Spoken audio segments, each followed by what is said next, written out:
हरि ओम मंडळी. शांताकारं भुजगशयनं पद्मनाभं सुरेशं विश्वाधारं गगनसदृशं मेघवर्णं शुभांगं लक्ष्मीकान्तं कमलनयनं योगिहृद्ध्यानगम्यं वंदे विष्णुं भवभयहरं सर्वलोकैकनाथं. हरि ओम. काल आपण 18व्या अध्यायाच्या 64 श्लोकापर्यंत पाहिलं. भगवंतांनी संपूर्णपणे भक्तियुक्त होऊन काम करावं असं मागच्या 64व्या श्लोकापर्यंत सांगितलं होतं. इथे 65व्या श्लोकामध्ये भक्ती आणि भक्तीचं काय फळ असतं ते सांगितलेलं आहे. भक्ती म्हणजे काय तर मनमना भव मद्भक्तो मदयाजी माम नमस्कुरु. 3 गोष्टी सांगितल्या. 4 मनमना भव म्हणजे मन पूर्णपणे भगवंताला अर्पण करणं किंवा मनामध्ये पूर्णपणे भगवंताला साठवणं, असं दोन्ही. एक तर अर्पण करावं किंवा मनामध्ये भगवंतालाच साठवावं. दुसरं मदभक्तो, माझा भक्त हो. अनन्य भक्त, एका ठिकाणी निष्ठा ठेवून अनन्य भक्ती करणारा. मदयाजी, माझं यजन करणारा हो. माम नमस्कुरु, आणि मला नमस्कार कर. असं जर तू करशील ह्याला म्हणतात भक्ती. आणि अशी भक्ती जर तू करशील तर माम एव एष्यसी सत्यम, तू मलाच येऊन मिळशील हे सत्य आहे. ते प्रतिजाने प्रियहा असि मे, मी तुला हे प्रतिज्ञापूर्वक सांगतो. ते प्रतिजाने, तुला, ते म्हणजे तुला मी हे प्रतिज्ञापूर्वक सांगतो, कारण प्रियहा असि मे, तू माझा अत्यंत प्रिय शिष्य आहेस, प्रिय भक्त पण आहेस आणि प्रिय शिष्य पण आहेस. असं जर तू वर्तन करशील तर तू मलाच येऊन प्राप्त होशील, असं भगवंत त्याला म्हणतात. आता ज्ञानेश्वर काय म्हणतात ते थोडक्यात बघूया. तैसे सर्वत्र मा ते भजता, सर्व मी होता अहंता, निशेष जाऊनी तत्वता मीची होशी. तैसे सर्वत्र माते भजता, अशा प्रकारे तू जर सगळीकडे सर्व वस्तूंच्या ठाई भगवत स्वरूप भक्ती करशील.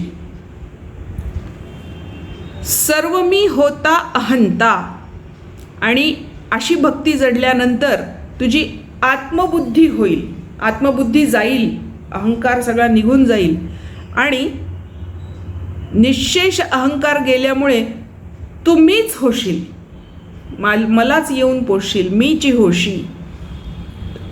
एवं माझी प्राप्तीवरी कर्मा लागोनी अवधारी, दाविली तुझ उजरी उपायांची.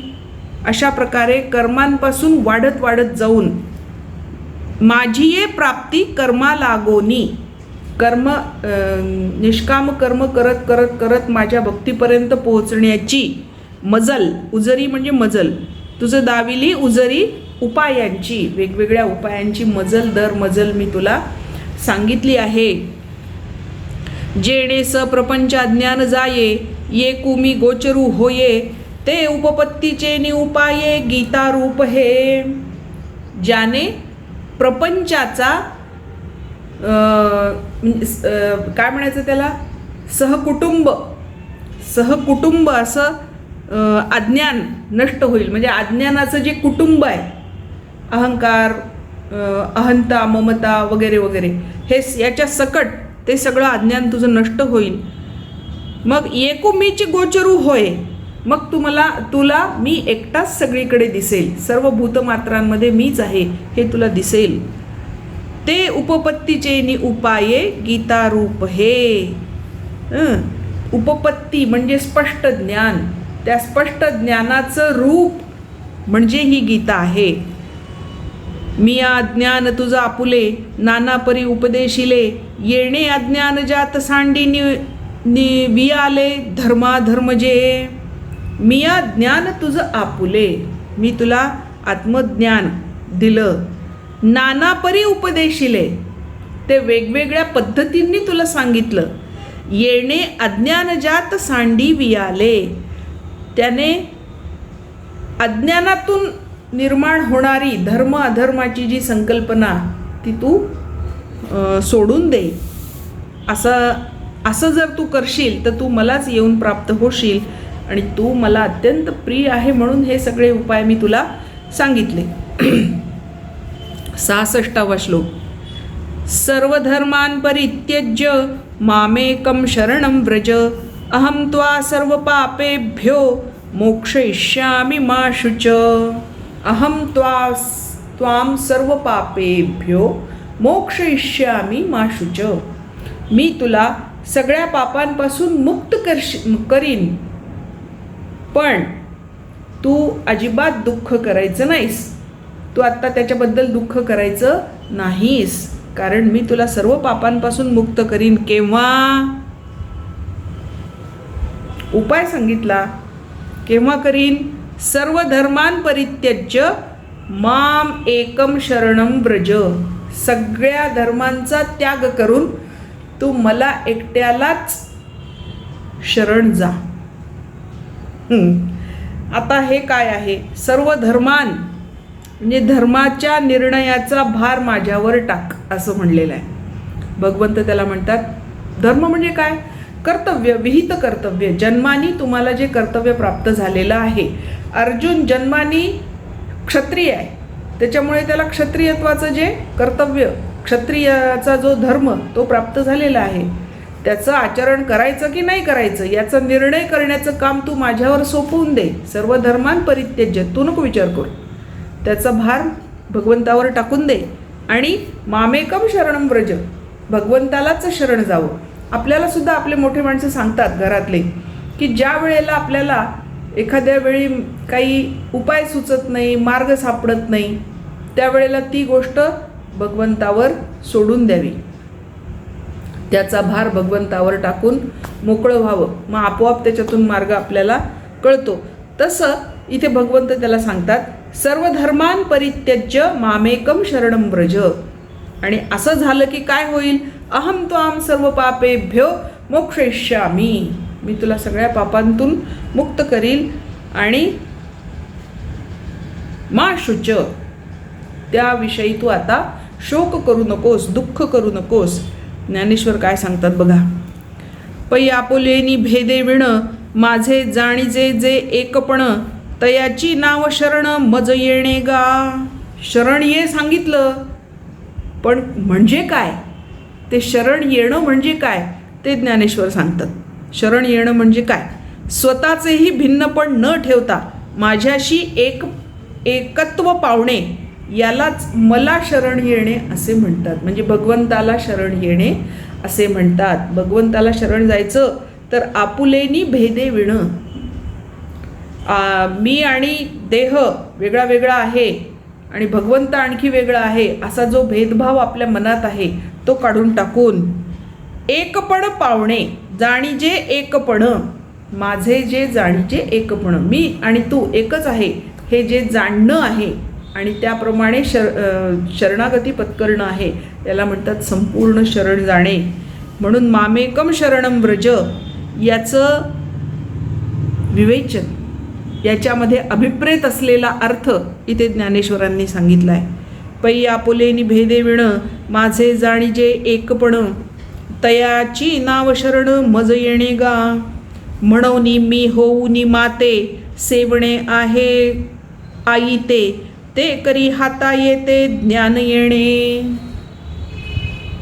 असं जर केलं तर काय होतं? लगेच ज्ञानेश्वर पण पुढचं सांगून टाकतात. म्हणूनी मी होऊनी माते सेवणे आहे आई ते.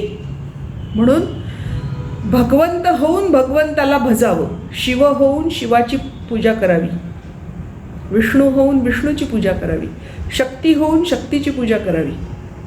असं जेव्हा होतं तेव्हा ती अनन्य भक्ती असते. तसंच मद्रूप होऊन माझी सेवा कर, तू आणि मी वेगळे नाही असं अशी अनुभूती घे आणि मग माझी सेवा कर. असं जर केलं तर त्याद्वारे ज्ञान सहज हस्तगत होते. हाती येते ज्ञान येणे. त्यांनी ज्ञान हस्तगत होतं. ज्ञान हस्तगत होतं म्हणजे काय?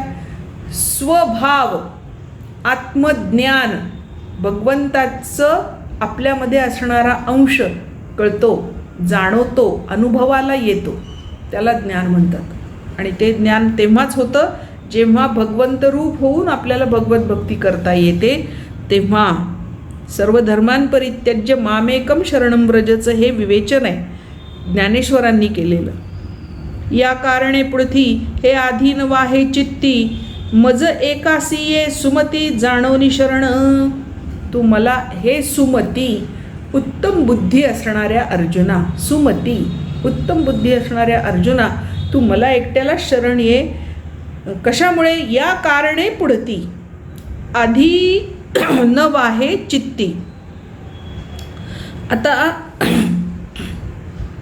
ज्ञानाने युक्त झाल्यानंतर हे अर्जुना कशाचीही चिंता न करता त्याचा भार माझ्यावर सोडून दे आणि तू मला शरण ये. आता पुढे 67वा श्लोक. इदम ते ना तपस्काय ना भक्ताय कदाचन, न चा शुश्रूषवे वाच्यम न च माम योऽभ्यसूयति. हे जे ज्ञान अर्जुना मी तुला दिलं, त्या ज्ञानाचा अधिकारी जो आहे त्यालाच ते मिळावं, असं आपल्या परंपरेने सांगितलेलं आहे की ज्ञान घ्यायला माणसाचा अधिकार पाहिजे. अधिकार पाहिजे म्हणजे काय? ते ज्ञान समजण्याची त्याची क्षमता पाहिजे. जर तुम्ही त्याच्यासमोर कितीही बोललात आणि त्याला काहीच कळलं नाही, गाढवासमोर वाचली गीता, कालचा गोंधळ बरा होता असं म्हणायची वेळ येते. म्हणून ज्याला ज्ञान द्यायचं आहे त्याची ज्ञान घेण्याची पात्रता आहे की नाही, क्षमता त्याच्यामध्ये आहे की नाही, बौद्धिक, शारीरिक, मानसिक, भावनिक इत्यादी इत्यादी, या सगळ्या त्याच्या क्षमता जर संपूर्णपणे सुदृढ असतील तरच त्याला ते ज्ञान देण्यात अर्थ आहे. म्हणून या श्लोकात त्यांनी म्हणले इदम, हे ज्ञान, न अतपस्काय, ज्यांनी तपश्चर्या केलेली नाही, जो तप करीत नाही, न अभक्ताय, जो अभक्त आहे, न च अशुश्रूषवे, जो ऐकण्याची इच्छा करत नाही, श्रवण च शुश्रूषवेचं इच्छार्थ काय आहे? ज्याला ऐकण्याची इच्छा नाही, न वाच्यम, त्याला हे सांगू नये. आणि कोणाला सांगू नये? यो माम अभ्यसूयती, ज्याच्या मनात माझ्याबद्दल म्हणजे भगवंताबद्दल द्वेषबुद्धी आहे, भगवंताच्या बद्दल द्वेष आहे, त्याला पण हे ज्ञान सांगू नये अर्जुना, असं भगवंतांनी सांगितलं. त्याच्यावर ज्ञानेश्वर काय म्हणतात बघा. तैसी तपभक्ती मेधा तयाची जाण प्रबुद्धा, जो माझी याची का निंदा माझीची करी. तैसी तपभक्ती मेधा, माझ्या भक्तांची किंवा माझी निंदा जो करतो त्याचे तप, भक्ती आणि बुद्धी हे तिन्ही दुष्ट असतात. दुष्ट म्हणजे दूषित असतात. दुष्टचा अर्थ आपण दुष्टपणा या अर्थाने मराठीमध्ये घेतो, तसं नाही. इथे अर्थ असा आहे की त्यांची बुद्धी म्हणजे मेधा, बुद्धी वगैरे, तप, भक्ती आणि बुद्धी दुष्ट असतात म्हणजे दूषित असतात, त्याच्यामध्ये दोष निर्माण झालेला असतो, म्हणून त्यांना ते सांगू नये. या कारणे धनंजया तो भक्तू मेधावी तपिया, तरी नको बापा इया शास्त्रा तळो देवो. जरी तो माणूस मेधावी, अत्यंत बुद्धिवान असला, तपिया म्हणजे तपस्वी असला, तरी त्याला हे शास्त्र सांगू नये, या शास्त्राला त्याला स्पर्श करू देऊ नये, गीता शास्त्राचा त्याला स्पर्श होणार नाही असं बघावं. कारण तो काय आहे? अभक्त आहे, तो देवाचा द्वेष्टा आहे, म्हणून त्याला हे सांगायचं नाही. काही बहु बोलो निंदका, योग्य सृष्टया ही सारिखा, गीता हे कवतिका लागी ही नेदी. काही बहु बोलो, अधिक काय बोलावं. निंदका योग्य स्रष्टयाही सारिखा. स्रष्टा म्हणजे ब्रह्मदेव. तो निंदा करणारा, भगवंताची निंदा करणारा माणूस जर अगदी ब्रह्मदेवासारखा असला तरी ही गीता कवतिका, उत्सुकतेपोटी सुद्धा, कौतिकासाठी म्हणजे उत्सुकतेपोटी सुद्धा त्याला दाखवू नये असं ज्ञानेश्वर पण सांगतात. कारण ते भगवंताचंच वचन आहे ना. इदम ते न अतपस्काय न अभक्ताय कदाचन न च अशुश्रूषवे वाच्यम न यो माम अभ्यसूयती. माझा जो निंदा करणारा आहे त्याला हे गीताशास्त्र सांगू नये. आता पुढे 68व्या श्लोकामध्ये या गीता प्रचाराचं काय महत्त्व आहे हे सांगितलं आहे. म्हणजे आता हळूहळू आपण शेवटाकडे चाललो आहे. हळूहळू भगवंतानी तो विषय आटोपता घ्यायला सुरुवात केलेली आहे आणि भगवद्गीतेमध्ये जे ज्ञान आहे ते ज्ञान लोकांपर्यंत, सामान्य माणसांपर्यंत पोहोचणं का बरं गरजेचं आहे हे सांगायला सुरुवात केली आहे. बघा, य इमं परमं गुह्यं मद्भक्तेषु अभिधास्यति भक्तिं मयि परां कृत्वा मामेव एष्यति असंशयः. यः इमं परम गुह्यम, जो हे अत्यंत गुह्य असं ज्ञान मद्भक्तेषु अभिधास्यति, निष्काम भावनेनी माझ्या भक्तांमध्ये अर्थविशद करून सांगतो. ज्यांना संस्कृत कळत नाही किंवा त्यांनी कधी शिकलेलं नाही त्यांना त्याचा अर्थ जो समजावून सांगतो म्हणजे ज्ञानेश्वर. ज्ञानेश्वरांसारखी जी माणसं असतात, जी निष्काम पद्धतीने, निष्काम भक्तीने, निष्काम भावानी हे गुह्य ज्ञान भगवंतांच्या भक्तांना, भगवंतांच्या भक्तांची मांदियाळी जिथे आहे तिथे सांगतात. आणि काय सांगतात? अभिधास्यती, अर्थ विशद करून सांगतात, त्याच्यातला अर्थ मोकळा मोकळा करून सांगतात.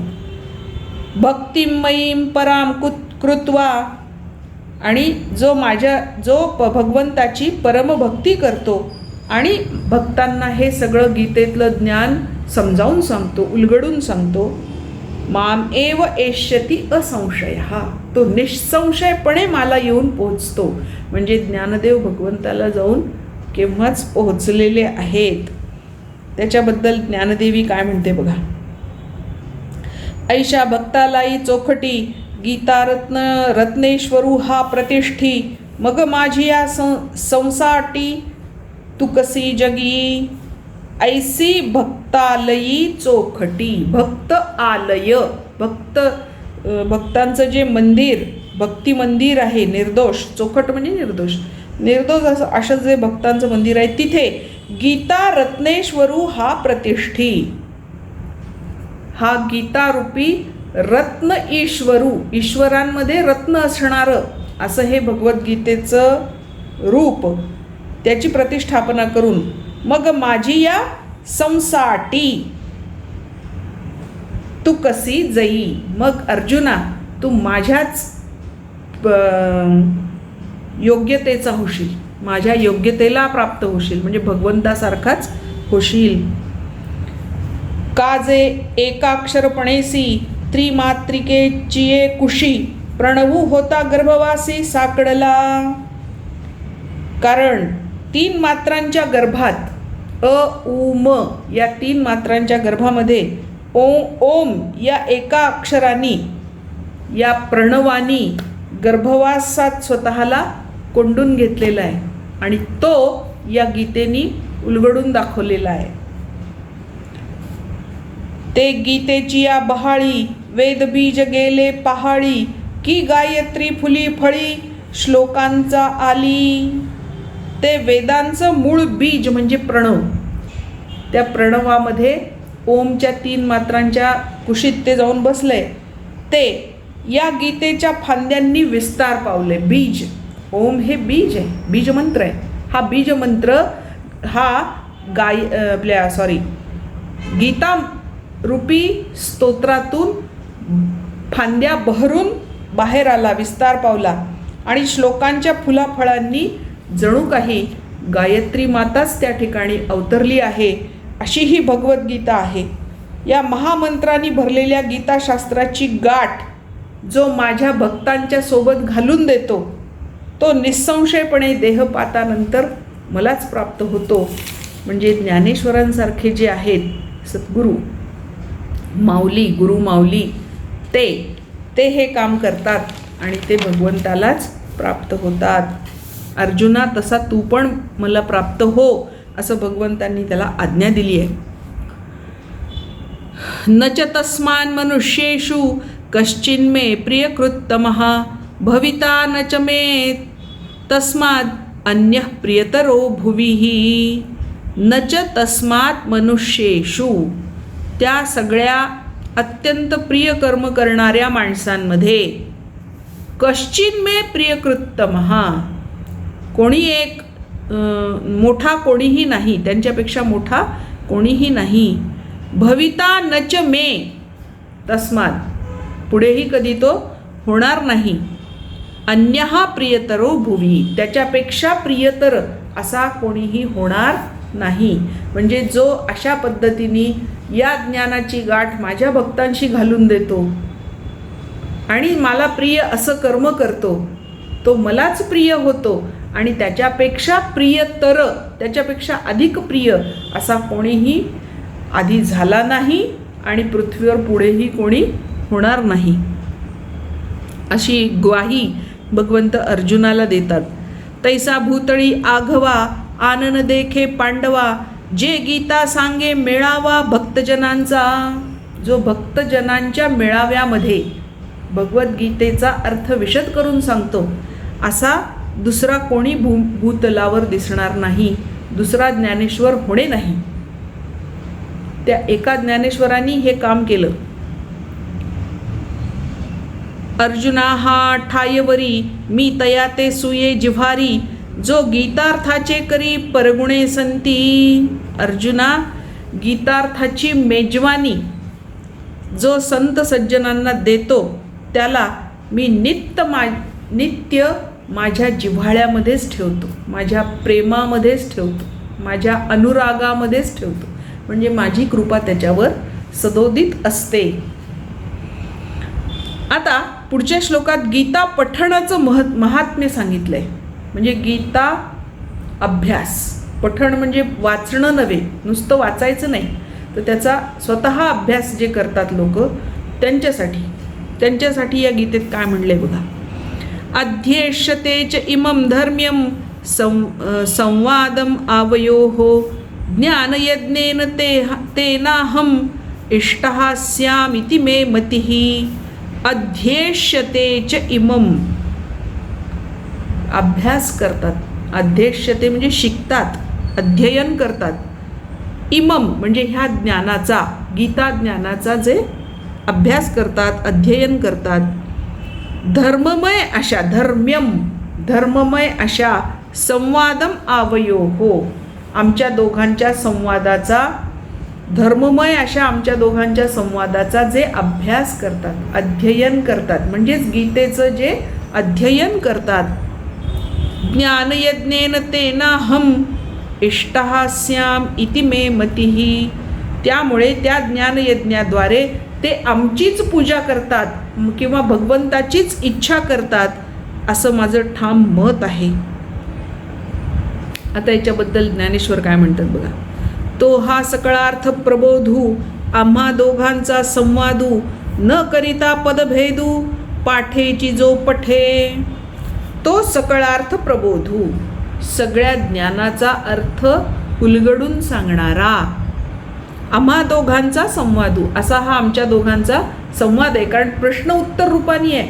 अर्जुनाला पडलेले प्रश्न अर्जुनाने विचारले आणि भगवंतांनी त्याची समर्पक उत्तरं दिली. त्याच्यामुळे ज्ञानाची एक एक गाठ उकलून दाखवलेली आहे. म्हणून तिथे काय म्हटलंय, सकळार्थ प्रबोधू. ज्ञानाच्या बाबतीत जे जे अर्थ उलगडण्यासारखे आहेत ते उलगडून सांगितलेला आमच्या दोघांचा हा संवाद. न करिता पदभेदू, पाठेची जो पाठे. जो त्याचं पठण, जो त्याचा अभ्यास, त्याच्यात एकही पदभेद न करता, एकही अक्षराचा बदल न करता करतो, तेणे ज्ञानानळी प्रदीप्ती, मूळ अविद्येची आहुती, तोषविला होय सुमती परमात्मा मी. मग असा जो माणूस आहे तो ज्ञानाग्नी पेटवून, ज्ञानाग्नी नळी, अनल, अनल म्हणजे अग्नी, प्रदीप्ती म्हणजे पेटवून, अज्ञानाची आहुती देऊन, अविद्येची आहुती, मूळ अविद्येची आहुती, त्याच्यामध्ये आहुती देऊन, तोषविला परमात्मा मी, परमात्मा रूपी मला त्यांनी संतुष्ट केलेलं आहे. गीता पाठका असे फळ अर्थज्ञाची सरिसे, गीता माऊलीसी नसे जाणे तान्हे. गीता पाठका असे फळ, अशा प्रकारे गीतेचा अभ्यास करणाऱ्या माणसाला जे फळ मिळतं, अर्थज्ञानी सरिसे, त्याचा अर्थ जाणून घेणारा आणि नुसताच पठण करणारा, या दोघांनाही फळ सारखंच मिळतं, एकच फळ मिळतं. कारण गीता माऊलीसी नसे जाणे तान्हे, गीतारूपी माऊलीच्या पुढे जाणकार मुलगा आणि तान्हा मुलगा असा फरक नसतो. जो नुसतं पठण करतो त्यालाही तेच फळ मिळतं, आणि जो पूर्ण ज्ञान समजून घेतो, त्याचा अभ्यास करतो, त्याच्या खोलात जातो, अज्ञानाचा आहुती देतो, असं जो करतो त्याला पण तेच फळ मिळतं. म्हणजेच काय, नुसतं तुम्हाला कळलं नाही तरी पठण करा, त्यांनी सुद्धा ते फळ तुम्हाला प्राप्त होईल. आता पुढे गीता श्रवणाचं महत्त्व सांगितले. ऐकलं तर काय होतं? श्रद्धावान अनसूयश्च शृणुयादपि यो नरः, सोपि मुक्तः शुभान लोकान प्राप्नुयात पुण्यकर्मणाम. जे श्रद्धेनी, श्रद्धावान, अनसूयः, दोषदृष्टी न ठेवता, असूया न करता म्हणजेच दोषदृष्टी न ठेवता गीताशास्त्राचं श्रवण करील. शृणुयाद अपि यः नरः, जो माणूस त्याचं श्रवण करील, सहा अपि मुक्तः, तो सुद्धा पापमुक्त होईल. ऐकल्याचं कर्म, ऐकल्याचं पुण्य आहे. आणि शुभान लोकान प्राप्नुयात, पुण्य करणाऱ्या श्रेष्ठ लोकांना तो प्राप्त होईल. म्हणजे स्वर्ग आणि त्याच्यावरचे ब्रह्मलोक वगैरे वगैरे या लोकांना तो प्राप्त होईल मृत्यू उपरांत. आणि 72व्या श्लोकामध्ये भगवंतांनी अर्जुनाला आता प्रश्न विचारला आहे. हे सगळं सांगतायत ते, अर्जुन लक्ष लावून ऐकतोय. आणि आता भगवंतांनी अर्जुनाला मध्येच प्रश्न, जसं शिक्षक विचारतात ना मध्येच, काय रे सांग मला याचा अर्थ काय होतं ते. झोपलेला असेल तर त्याला सांगता येत नाही, जागा असेल तर सांगू शकतो. तद्वत भगवंतांनी अर्जुनाला प्रश्न विचारलाय. कच्चिदेतत् श्रुतं पार्थ,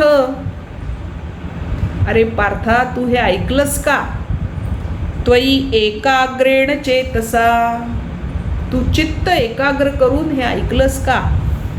कच्चिद अज्ञान सम्मोहः प्रनष्टस्ते धनंजय, तुझा थोडा तरी अज्ञानाचा भाग, सम्मोह, मोह, तुझ्या मनामध्ये निर्माण झालेला भ्रम, तो थोडा तरी कमी झाला की नाही धनंजया, असा त्याला प्रश्न विचारलाय.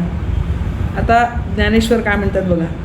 तरी सांगपा पांडवा, हा शास्त्र सिद्धांतू आघवा, तुझं एकचित्ते फावा गेला आहे. एकाग्र चित्तेने तू ऐकलंस का बाबा?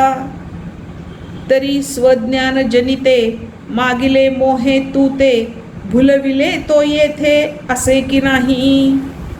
आत्म्याविषयी अज्ञान असल्यामुळे उत्पन्न झालेल्या ज्या पूर्वीच्या मोहानी तुला भुलवलेलं होतं, तो मोह आता गेला का नाही?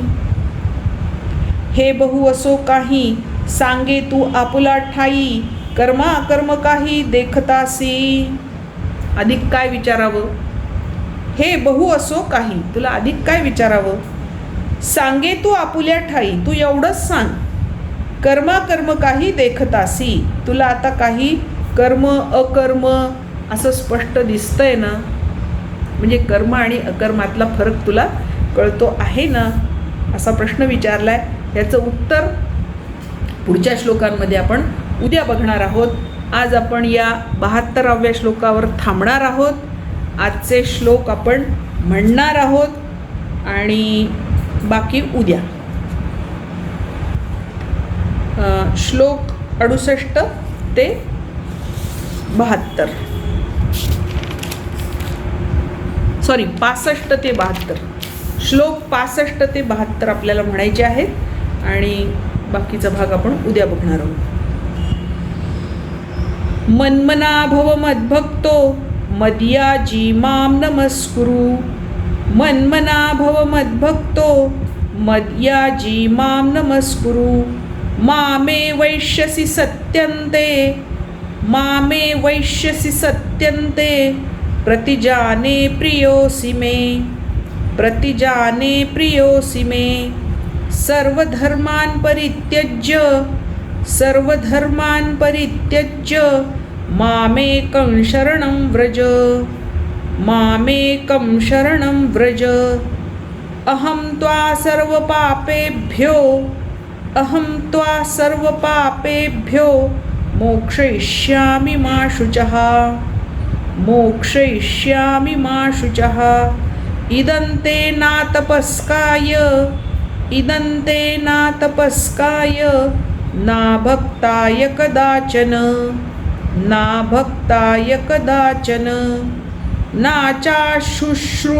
नाचाशुश्रूषवे वाच्यं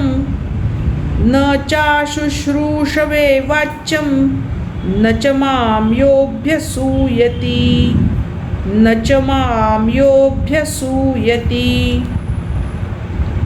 य इमं परमं गुह्यं मद्भक्तेष्वभिधास्यति. भक्तिं मयि परां कृत्वा मामे वैश्यत्य संशयः.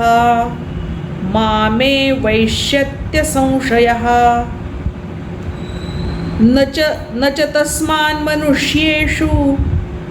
तस्मान् मनुष्येषु कश्चिन्मे प्रियकृत्तमः.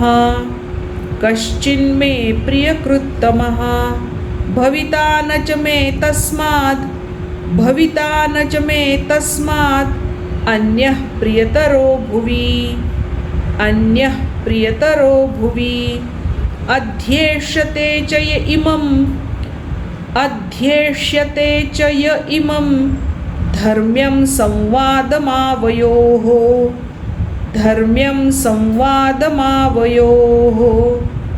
ज्ञानयज्ञेन तेनाहम् इष्टस्यामिति मे मतिः. श्रद्धावाननसूयश्च शृणुयादपि यो नरः. सोऽपि मुक्तः शुभान् लोकान् प्राप्नुयात् पुण्यकर्मणाम्.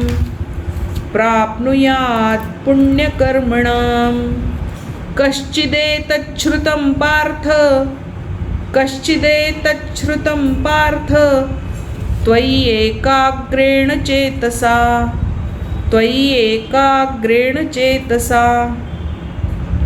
कच्चिदज्ञानसम्मोहः प्रणष्टस्ते धनंजय.